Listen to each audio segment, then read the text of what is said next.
Containerisation and orchestration. So containerization के लिए हम यूज़ करते हैं डोकर को। कंटेनराइजेशन का मतलब है एप्लीकेशन और उसके डिपेंडेंसीज को एक लाइट वेट कंटेनर के अंदर पैकेज करना, जिससे वो अलग अलग इन्वायरमेंट्स में सेम तरह से चल सके। अलग अलग इन्वायरमेंट्स जैसे डेव, टेस्ट, प्रोडक्शन। ठीक है, इसके क्या बेनिफिट्स हैं डोकर के? आपने सुना होगा कि ये एप्लीकेशन मेरे मशीन पे वर्क कर रही है, उसके मशीन पे नहीं कर रही। ठीक है, तो इस प्रॉब्लम को सोल्व करता है और फास्ट डिप्लॉयमेंट और स्केलिंग पॉसिबल होती है डोकर की हेल्प से, और माइक्रो सर्विसेज आर्किटेक्चर के लिए बहुत बेस्ट है। और इसके लिए हम यूज़ करते हैं, सबसे पॉपुलर टूल होता है हमारा और कंटेनराइजेशन के लिए डोकर। और अगर इसका हमें अल्टरनेटिव टूल देखना वो है पोडमैन। अब बात करते हैं ऑर्केस्ट्रेशन की। इसके लिए हम यूज़ करते हैं कुबरनेट्स। अगर आपके पास सिर्फ एक ही कंटेनर है तो ठीक है, लेकिन अगर 100 से ज़्यादा कंटेनर हो गए, मीन्स कि बहुत सारे कंटेनर्स हो जाएं आपके पास, तो उनको मैनेज करना थोड़ा मुश्किल हो जाता है। तो ऑर्केस्ट्रेशन का काम है कंटेनर्स को ऑटोमेटिकली मैनेज करना, ऑटोमेटिकली स्केल करना, लोड बैलेंसिंग करना। ठीक है, सेल्फ हीलिंग करना, कोई कंटेनर बंद हो गया तो ऑटोमेटिक रीस्टार्ट करना।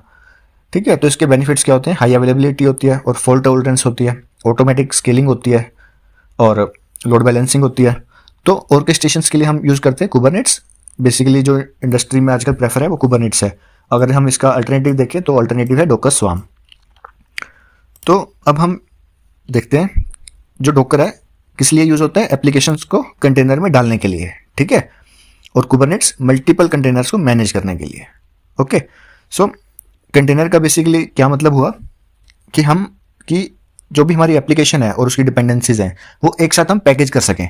ठीक है, पैकेज करके उनको कंटेनर में डाल सकें। और मल्टीपल कंटेनर्स को हम मैनेज कैसे कर सकते हैं?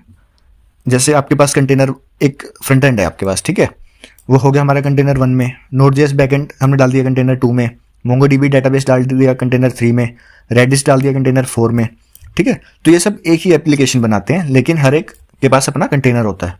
ठीक है, तो अब बात करते हैं multiple containers equals to multiple applications. No, ठीक है, मल्टीपल कंटेनर्स का मतलब मल्टीपल एप्लीकेशंस नहीं होता। आपके एक ही एप्लीकेशन के डिफरेंट सर्विसेज अलग अलग कंटेनर्स में चल रही होती हैं।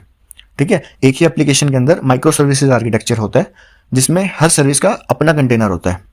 अगर 2-3 कंटेनर्स हैं तो आप डोकर कंपोज यूज़ कर सकते हो। अगर मल्टीपल बहुत सारे कंटेनर्स हैं आपके पास तो आप कुबरनेट्स यूज़ कर सकते हो, जिसमें स्केलिंग का हमें बेनिफिट मिलता है, ऑटोमेटिक स्केलिंग का।